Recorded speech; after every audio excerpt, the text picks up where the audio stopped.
दोस्तों, ईरान ने इजराइल के इतने बुरे हाल कर दिए हैं इस जंग में कि एक्सपर्ट्स कह रहे हैं कि अब नेतन्याहू जंग भी हारेंगे और चुनाव भी हारेंगे। पहले जंग और कुछ महीनों के बाद चुनाव। सच यह है कि इजराइल के भीतर हालात आज बहुत खतरनाक है। हर शहर में ऐसा मंजर है, तबाही का ऐसा मंजर है जिसकी कल्पना किसी इजरायली ने पहले कभी नहीं की।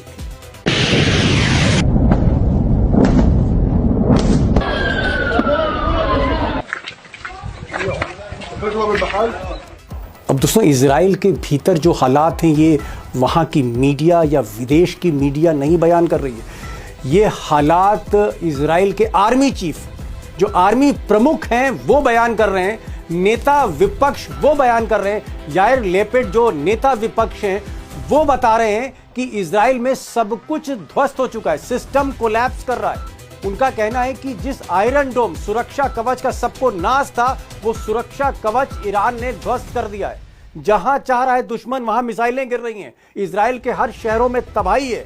और यही नहीं, नेता विपक्ष, लीडर ऑफ अपोजिशन, जैसे राहुल गांधी भारत में है, ऐसे ही इजराइल के जो लीडर ऑफ अपोजिशन है, उन्होंने कहा है कि कैबिनेट में जो आर्मी चीफ ने बयान किया है हालात, वो कल्पना से परे हैं। और नेता विपक्ष यायर लेपिड कहते हैं कि फौज में बिखराव हो रहा है, तुरंत नई भर्ती करिए, तुरंत नई भर्ती करिए, वरना आप जंग लड़ेंगे कैसे। उधर इजराइल के आर्मी चीफ, जो इजराइल डिफेंस फोर्स हैं, उसके चीफ ने कहा है कि हमको जल्द से जल्द इंटरसेप्ट मिसाइल्स चाहिए, अमेरिका से मंगवाइए या कहीं से इंतजाम करिए। नेतन्याहू से कहा है कि गोला बारूद की कमी हो रही, मिसाइल्स की कमी हो रही है। ऐसी स्थिति कभी नहीं थी। उधर ईरान की सेना और लेबनान में शिया रेसिस्टेंस ग्रुप हिजबुल्लाह इतनी भयंकर बमबारी कर रहे हैं मिसाइलों की, रॉकेट लॉन्चर्स की पिछले 6-7 दिनों में, कि इस वक्त जो इजराइल की स्थिति है कि हर शहर में, चाहे वो तेल अवीव हो, चाहे वो जेरूसलम हो, चाहे वो हाइफा पोर्ट सिटी हो, चाहे वो डिमोना हो, चाहे वो अरद हो, इन शहरों में जो मंजर है वो गाजा जैसा डरावना है, गाजा जैसा डरावना है। और ये मैं नहीं कह रहा हूं, तस्वीरें जाहिर कर रही, ताजा तस्वीरें देखिए।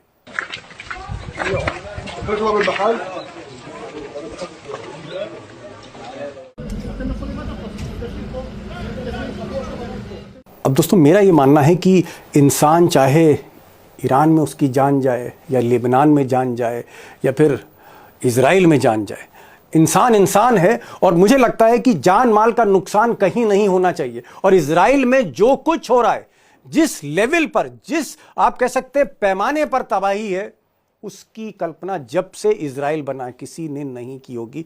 और एक्सपर्ट्स का कहना है कि इस हालात के लिए, इजराइल में जो हालात हैं, उसका जिम्मेदार सिर्फ एक और एक शख्स है, बेंजामिन नेतन्याहू, प्रधानमंत्री जो इजराइल के हैं और कई बरसों से प्रधानमंत्री हैं। अब अगर आप नेतन्याहू की पर्सनालिटी देखें तो जैसे जैसे नेतन्याहू चुनाव जीत रहे थे, राइट लॉबी को बढ़ावा दे रहे थे, और जो पावरफुल पैसे वाली ज्यू लॉबी है उनके पीछे खड़ी हो गई थी, विपक्ष को उन्होंने कमजोर कर दिया था। और उसके बाद जब ट्रंप उनके साथ आ गए, रिपब्लिकन पार्टी के ट्रंप आ गए, तो नेतन्याहू ओवर कॉन्फिडेंस मोड में चले गए, जरूरत से ज्यादा आत्मविश्वास, और यहीं वो गलती पर गलती करते चले गए। अगर आप देखें तो सबसे बड़ी गलती जो नेतन्याहू की है वो ये है कि उन्होंने एक साथ, जब उनको ईरान पे कंसंट्रेट करना चाहिए था, उन्होंने एक साथ जंग के 4 मोर्चे खोल दिए। 4 मोर्चे, 4 फ्रंट पर लड़ने लगे। और उनको यह एहसास नहीं था कि यहां असलहा बारूद की कमी है, और आर्मी जो सेना है, चाहे वो वायु सेना हो, चाहे वो थल सेना हो, और चाहे वो नौ सेना हो, इजराइल की जो डिफेंस फोर्स है, आईडीएफ, अंदर से टूटती चली जा रही थी। मिसाइलों की कमी हो रही थी, आयरन डोम ध्वस्त हो रहा था। नेतन्याहू, ऐसा लग रहा था कि बंकर में बैठे नेतन्याहू इससे पूरी तरह से अनजान थे। अब अगर ये आप तस्वीर देखें, ये ग्राफिक्स देखें, तो चीजें और क्लियर होंगी। नेतन्याहू ने एक साथ 4-4 मोर्चों पर लड़ाई शुरू कर दी। एक तरफ वो ईरान के साथ जो है जंग लड़ रहे थे और ईरान को अंडर एस्टिमेट कर रहे थे। दूसरी तरफ उन्होंने मोर्चा लेबनान में खोल दिया। उनको लगा कि ये मौका बढ़िया है, अमेरिका साथ दे रहा है, हिजबुल्लाह को निपटा दिया जाए, जो शिया ग्रुप है उसको हम निपटा देते हैं, जड़ से खत्म कर देते हैं। और लेने के देने पड़ गए, क्योंकि हिजबुल्लाह ने रोज़ 400-500 मिसाइलें, रॉकेट लॉन्चर्स मारना शुरू किया। तबाही मच गई इससे इजराइल में। दूसरी तरफ फिलिस्तीन से, हमास से भी उनकी जंग जारी रही। लगातार इजराइल हमास पर जो है वो बमबारी करता रहा। और चौथी बड़ी गलती कि भले ही सीरिया में जो इस वक्त प्रमुख हैं उनके अपने हैं, सीरिया में भी उन्होंने इजराइल की फोर्सेस को भेज दिया। यानी एक तरफ ईरान से मोर्चा, उधर हिजबुल्लाह से मोर्चा, उधर हमास से मोर्चा, और इधर सीरिया में फौज भेज दी। 4 मोर्चों पे जंग लड़ रहे थे और नतीजे आपके सामने, कमर टूट गई इजराइल की। अब दोस्तों, जो बड़ा सवाल है वो ये है कि क्या युद्ध विराम, 6 अप्रैल को युद्ध विराम को लेकर बड़ा फैसला आएगा और हमें पता लगेगा, आपको भी पता लगेगा कि क्या अमेरिका और ईरान मिलकर कोई हल खोजते हैं, क्या चाइना और रशिया भी ईरान को समझाने की कोशिश करते हैं। 6 अप्रैल इंपॉर्टेंट तारीख है, लेकिन युद्ध विराम से पहले ही ऐसा लग रहा है कि जैसे इजराइल युद्ध हार रहा है, युद्ध विराम से पहले ही। और सबसे बड़ा सवाल कि क्या नेतन्याहू का ये जो जंग लड़ने का फैसला था, ट्रंप को उकसाना, उसके बाद पहले दिन 28 फरवरी को अचानक बातचीत के बीच जंग शुरू कर देना, ये जो फैसला था मिस्टर नेतन्याहू का, क्या ये भारी पड़ गया? क्या भारी पड़ गया, या यूं कहूं क्या ईरान भारी पड़ गया मिस्टर नेतन्याहू पर? अब दोस्तों, सवाल थोड़ा मुश्किल है, इसलिए अमरीश मिश्रा जी जो हमारे ईरान के एक्सपर्ट हैं, उनसे मैंने कहा कि इजराइल के भीतर खबरें क्या आ रही। क्योंकि दोस्तों, जो हम और आप देख रहे हैं, जिस तरह के वीडियो देख रहे हैं या न्यूज़पेपर की रिपोर्ट्स देख रहे हैं, टीवी रिपोर्ट तो पूरी तरह से वहाँ पर सेंसरशिप लगी है इजराइल में, जो तस्वीरें हम देख रहे हैं, क्या ये सिर्फ 10% की तस्वीरें? 90% जो सच है इजराइल के अंदर, जो हालात हैं, जो वहाँ मंजर है, हमको पता ही नहीं है 90%। और इसलिए मैंने आज अमरीश जी से कहा, क्योंकि उनके कई पत्रकार वहाँ पर दोस्त हैं और इजराइल पर भी एक गहरी रिसर्च है कई बरसों की। आज मैंने उनसे पूछा कि इजराइल में एग्जैक्टली क्या हो रहा है, उसके अंदर क्या हो रहा है, ये बताइए। अमरीश भाई, पूरी दुनिया की निगाह 6 अप्रैल पर लगी है और दुनिया सोच रही है कि पता नहीं 6 अप्रैल को मुस्तफा खामनाई और ये ट्रंप के बीच में जो युद्ध विराम है होगा कि नहीं होगा। ऐसा तो नहीं कि जंग और तेज हो जाए, महाजंग हो जाए। लेकिन एक बड़ी खबर हम लोग मिस कर रहे हैं, और वो खबर ये कि इजराइल की हालत बहुत खराब है। मतलब ऐसा लग रहा है युद्ध विराम से पहले ही इजराइल जैसे युद्ध हार रहा हो, क्योंकि खबरें जो आ रही हैं, वहां के नेता विपक्ष, वहां के आर्मी चीफ, वहां के अखबार, वहां के लोग, वहां की जो सत्ता पक्ष के लोग हैं, उसके नेता कह रहे हैं कि भाई नेतन्याहू जो है वो मुंह छिपाए छुपाए घूम रहे हैं, बंकर से बाहर नहीं निकल रहे। और क्या ये बात सही है कि इस वक्त गोला बारूद की कमी है? क्या ये बात सही है कि मिसाइलों की कमी है? क्या ये बात सही है कि सेना हाथ खड़े कर रही है? क्या वाकई कमर टूट गई है इजराइल की, जिस तरह से ईरान और हिजबुल्लाह ने पिछले 7-8 दिनों से मिसाइलों की बौछार कर दी है? देखिए दीपक जी, क्या है कि असलाह बारूद की जो बात है, 1967 में जो युद्ध हुआ था, अरब इजराइल युद्ध, आपने शायद लोगों ने पढ़ा होगा उसके बारे में, उसका बारूद इस्तेमाल हो रहा है। तब की गोलियां, तब का तब एम्यूनेशन, की तब का बारूद, उसको म्यूनिशंस कहते हैं, म्यूनिशंस। जी तो वो जी। जो म्यूजियम में रख दिया गया था, वो निकाला जा रहा है और उसको मॉडर्नाइज करके, उसका वो करके, अप टू डेट करके उसको इस्तेमाल किया जा रहा है। ये हालत है। अमरीश भाई, क्या आपको लग रहा है कि जो इजराइल का आयरन डोम था, सुरक्षा कवच था, क्योंकि नेतन्याहू कहते थे कि इजराइल में परिंदा पर नहीं मार सकता, एक जो है चिड़िया दाखिल नहीं हो सकती, क्या आप कहना चाह रहे हैं कि इजराइल का आयरन डोम सिस्टम ध्वस्त हो गया है, रडार सिस्टम ध्वस्त हो गया है, अमेरिका का जो थर्ड डिफेंस सिस्टम था ध्वस्त हो गया है? क्या इजराइल कोई मिसाइलें ईरान की रोक नहीं पा रहा, हिजबुल्लाह का अटैक रोक नहीं पा रहा, ये स्थिति है? इजराइल में ये स्थिति है कि अभी कोई एयर डिफेंस काम नहीं कर रहा है। ओ माय हाइफा में गॉड। जो, जी बिल्कुल, और हाइफा में जो उनके एनर्जी का सोर्स है हाइफा, उसमें 3 बार ईरान और 2 बार हिजबुल्लाह मार चुका है। उसका अपना एयर डिफेंस था, जिसको पहले ही ईरान ने तोड़ दिया 1 हफ्ता पहले। तो अब ओके इजराइल ओके। में कुछ बचे ही नहीं ना। अब वहां स्थिति गाजा जैसी हो गई है। गाजा जैसी स्थिति हो गई। जी बिल्कुल, गाजा जैसी स्थिति हो गई है। और ये देखिए, केवल जो वहां की तबाही है, जो थोड़े बहुत वीडियोज आ रहे हैं, पूरे वीडियोज ही नहीं आ रहे क्योंकि सेंसरशिप लगी है। लेकिन चलिए, हम सिविलियन तबाही को एक तरफ रखते हैं, उसकी एक रेगुलर सेना तो है ना। तो रेगुलर सेना में जब इतना डिस्कंटेंट है, और 70-80 हजार की सेना है, बाकी सब रिजर्व सोल्जर्स हैं, 2 से 3 से 4 लाख। वो रिजर्व सोल्जर्स, अब उनको रिक्रूट किया जा रहा है कि भाई तुम्हारा टाइम आ गया, फिर से आओ। तो नए रिजर्व सोल्जर्स आ नहीं रहे हैं, पुराने रिजर्व सोल्जर्स वो 7वीं या 8वीं राउंड ड्यूटी पर है। कह रहे भाई, उनसे कहा गया 6 महीने के लिए आओ, तो वो 7वीं बार छठे महीने के लिए आए।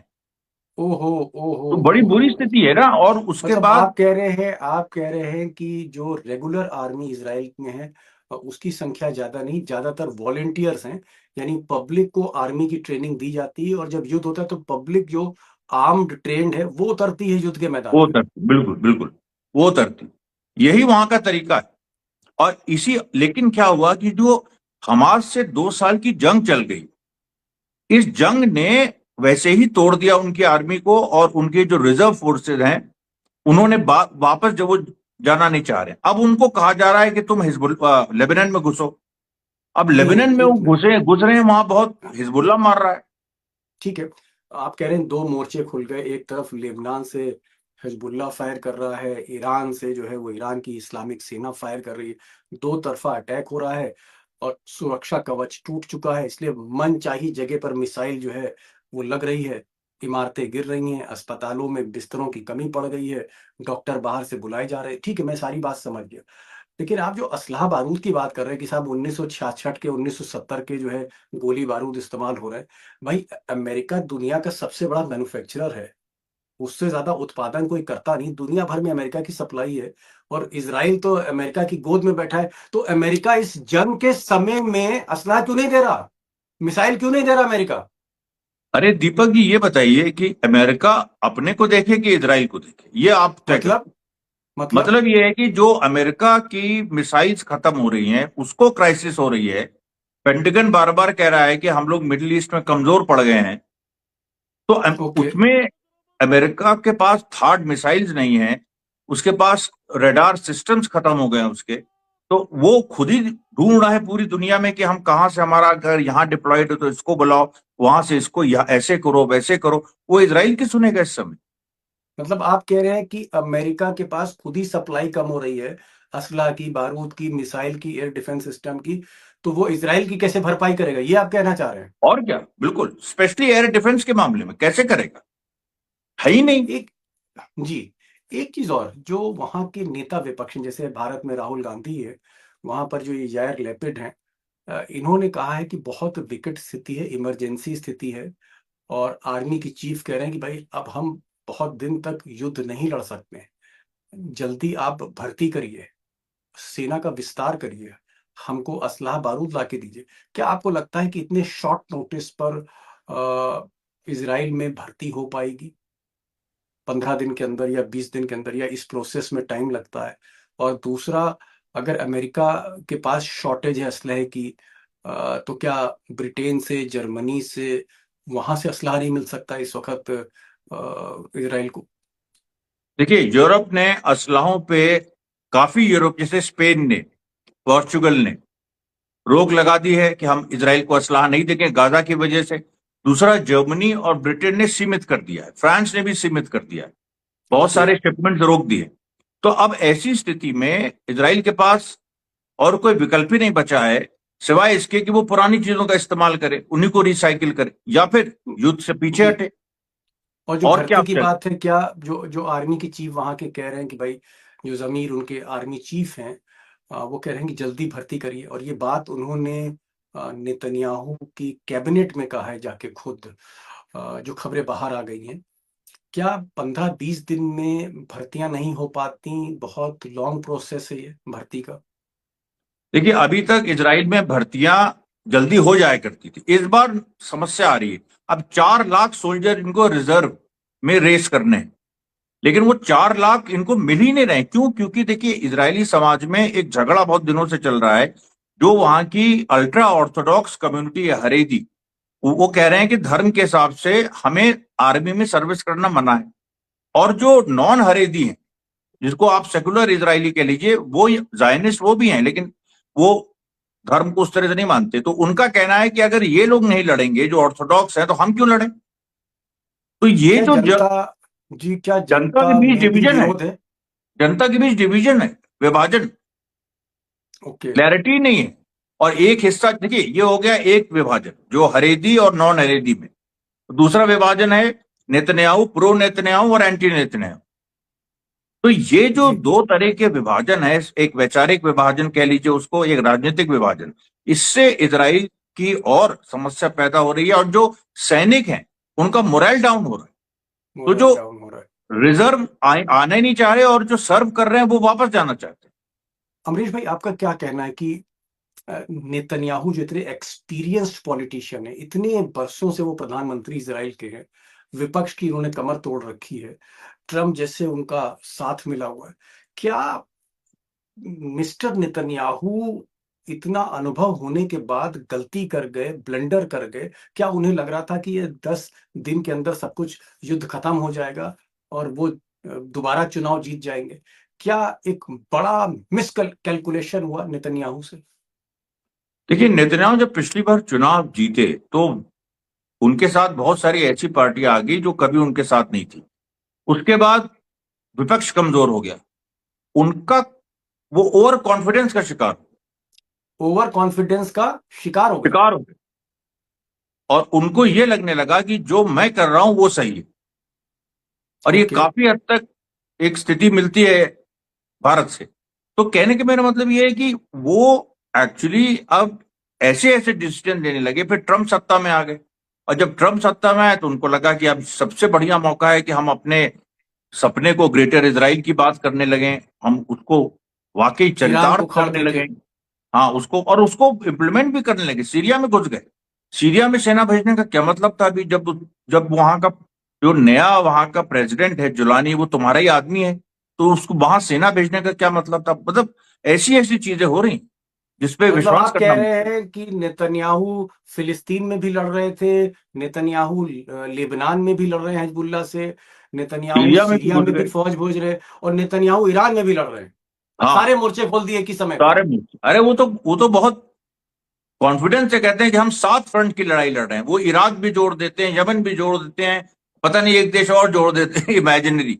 वो तो ये कह देते हैं कि I am fighting a 7 front war. Europe से यही कहते हैं कि तुम लोग बेकार हो, हम देखो तुम्हारे लिए मतलब लड़ रहे हैं। 7 7 देशों के साथ उन्होंने, मतलब वो कहते हैं कि हमने मोर्चा खोल रखा है। हाँ, 7 7 देशों।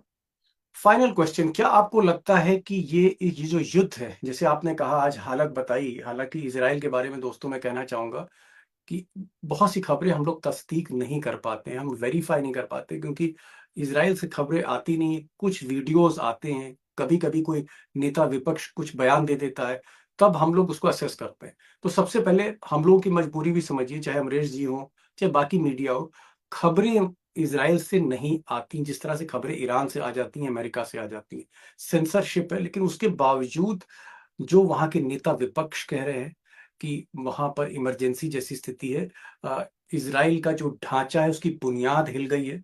ईरान ने जिस तरह से हमले किए हैं, हिजबुल्लाह ने हमले किए, एयर डिफेंस सिस्टम ध्वस्त हो गया है, आर्मी कह रही है कि भर्ती करो, असलहा बारूद है नहीं, अमेरिका सप्लाई दे नहीं पा रहा, अमेरिका के पास खुद क्राइसिस है, चारों तरफ से घिर गए हैं, विपक्ष छाती पे चढ़ रहा है नेतन्याहू के, जो लोग हैं वो मुल्क छोड़ के बाहर जाना चाहते हैं, क्योंकि सबके पास, ज्यादातर लोगों के पास दोहरी नागरिकता है।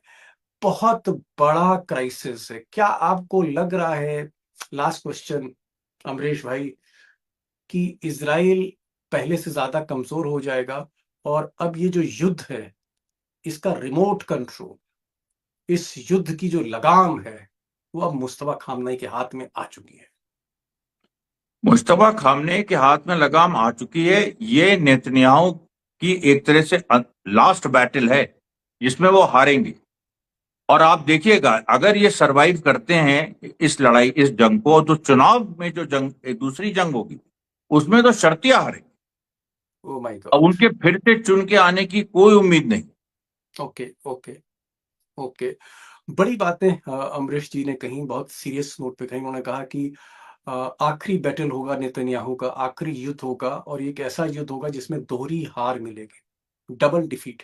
एक डिफीट युद्ध की और दूसरी डिफीट उनकी जो है राजनीति पे, इलेक्शन की डिफीट होगी। दो, यानी दो तरह से हार उनकी होने वाली है। और मुल्क में उनके खिलाफ विरोध बढ़ रहा है। बहुत बड़े बड़े वादे किए थे, सात सात मोर्चे खोल दिए, सीरिया में मोर्चा खोल दिया, लेबनान में मोर्चा खोल दिया, यमन में मोर्चा खोलने जाते, ईरान में मोर्चा खोल रखा है, फिलिस्तीन पे मोर्चा खोला, हर जगह मोर्चा खोल रखा है। और उनको ये नहीं मालूम था कि असला बारूद की कमी, बहुत से लोग जो टेम्परेरी भर्ती होते हैं आर्मी में, वो भर्ती नहीं हो रहे हैं, भर्ती का प्रोसेस रुका हुआ है। और आर्मी के चीफ कैबिनेट के अंदर कह रहे हैं, आर्मी के चीफ इजराइल कैबिनेट के अंदर कह रहे हैं कि भाई ये 10 कमियां हैं, इसको पूरा करिए वरना युद्ध लड़ना मुश्किल होगा। ये स्थिति इस वक्त इजराइल की, और ये हाल कर दिया है मुस्तफा खामनाई की सेना ने और हिजबुल्लाह ने। अमरीश भाई बहुत बहुत शुक्रिया, और एक बार फिर मैं आपका इसलिए शुक्रिया अदा करूंगा कि लगातार आप जो अंदर की इनपुट दे रहे हो, अंदर की बातें बता रहे हो जो मीडिया भी नहीं बता पा रही है, इसके लिए मैं आपकी दाद देता हूं, सलूट करता हूं आपको। बहुत बहुत शुक्रिया। Thank you so much for joining this programme.